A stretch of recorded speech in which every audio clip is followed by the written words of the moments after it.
The NASDAQ market is open, and Autozi Internet Technology Global Ltd. under the ticker AZI is trading live at $0.12 per share, marking an incredible intraday spike of approximately plus 56.52%. That percentage move alone is enough to stop any investor in their tracks, especially for a stock that has been struggling to maintain its footing above the minimum bid requirements on the exchange for months. The knee-jerk expectation for a stock that trades in the low double-digit cents is typically an impending delisting or a slow bleed into obscurity. Today, however, we see a massive, almost unprecedented surge in volume, over 300 million shares traded already, that completely shatters that narrative. This isn't just a volume anomaly. This is a direct, violent reaction to unexpected and material news that is forcing the market to recalculate the company's immediate future, fundamentally altering the short-term perception of risk and potential reward for anyone who has been tracking this name, including those managing their own individual brokerage accounts or relying on platforms like Schwab Intelligent Portfolios. The primary market narrative surrounding AZI has always been one of survival. The common belief, and let's be honest, the reality for the last year, has been that this Chinese automotive services platform was fighting an uphill battle against macroeconomic headwinds, intense domestic competition, and the constant pressure of its share price. The company had essentially become a footnote in the shadow of giants, a low-float play primarily for day traders and specialized high-risk online investing accounts. The expectation was more dilution, more news of non-compliance with NASDAQ rules, and generally more struggle. But the reality that hit the wire this morning is a strategic cooperation framework agreement with Wanshan International Trading Co. to jointly build a cross-border supply chain cloud platform. This agreement includes an ambitious, attention-grabbing target of $1 billion in cumulative overseas sales within 3 years.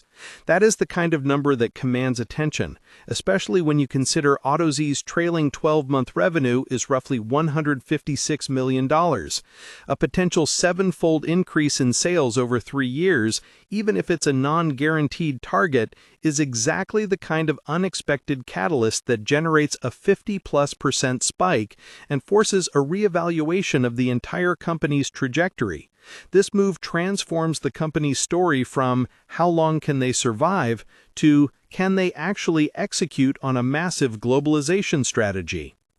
Let's ground this massive price movement in the trading reality of the day. The plus 56% jump isn't driven by an earnings surprise or a change in sector momentum. It is purely event-driven, fueled by this significant news of a globalization push. The sheer volume, hundreds of millions of shares changing hands, suggests that large blocks of stock are being transacted, either from existing institutional investors who had been sitting on underwater positions, now seeing a chance to lighten their load, or, more likely, new institutional participation and a flood of retail traders piling in, seeing the billion-dollar deal headline. It is critical to note that the stock has been trading in a low range, which means that any positive news, especially news tied to revenue growth, can trigger a violent short squeeze or a massive buying wave because the available float at higher price levels is thin. Traders using platforms like Robinhood or SoFi Invest for self-investing and rapid trading are absolutely dominating the order book today, seeing the high relative volume and volatility as a prime opportunity. The daily swing today has been wide, with a low of $0.07 and the current price near the daily high, indicating strong buying interest that has managed to sustain the gains throughout the session, which is a key technical indicator of conviction behind the move, not just a flash-in-the-pan pump. Zooming out to the recent stock movement, this spike comes on the heels of another piece of news from just a couple of weeks ago, where the company announced a new growth strategy centered on 3 pillars: capitalization, digitalization, and globalization. This Wanshan deal is the immediate and most tangible proof point of the globalization pillar. It's a classic case of an abstract corporate strategy suddenly becoming a concrete, high-impact news item. Before this, the talk was all about their struggle, including their September 2025 news of terminating a $24 million warrant agreement and issuing a new convertible note, a financing maneuver that smelled of desperation and was a clear signal of the capital constraints they were facing. The share price had been in a continuous decline from its 52-week high of around $2.65, a testament to the brutal market conditions for small-cap Chinese names and the company's own challenges in converting its B2B supply chain model into sustained profitability. The 52-week low sits around the pre-news price, illustrating how far expectations had been dragged down. This current sharp reversal creates an immediate psychological tension in the market. Is this a genuine turnaround based on a valuable strategic pivot, or just a temporary frenzy fueled by speculative retail traders who jumped on the headline without reading the fine print of a framework agreement versus a guaranteed sales contract? The core business model of Autozi Internet Technology Global Ltd. revolves around being one of China's leading lifecycle automotive services and supply chain technology platforms. They essentially run an integrated online-to-offline ecosystem for the automotive aftermarket. Their segments include new car sales, auto parts and auto accessories sales, and automotive insurance-related services. They leverage a proprietary SaaS supply chain platform to connect original equipment manufacturers, auto part dealers, repair shops or what they call multi-brand service stores, and car owners. The idea is to centralize and digitize a highly fragmented Chinese automotive aftermarket. While the B2B model is sound in principle, allowing repair shops to order parts directly, circumventing multiple layers of distributors, the execution has been challenging. Financially, the company is still deep in the red. For the fiscal year ended September 30, 2024, they reported revenue of $124.7 million, up around 9.9% year-over-year, which is decent growth, but their net losses were substantial, at around -$74.47 million, up significantly from the previous year. This substantial and persistent loss is the reality that contrasts sharply with today's $1 billion sales expectation. The company is simply put a high-revenue, high-loss operation. This is why investors, particularly those following a value-oriented approach or using tools like intelligent portfolio services, largely ignored the stock until this morning. Now, we have to talk about the deeper angle that the headline might mask. The Wanshan deal is not just about selling existing auto parts overseas.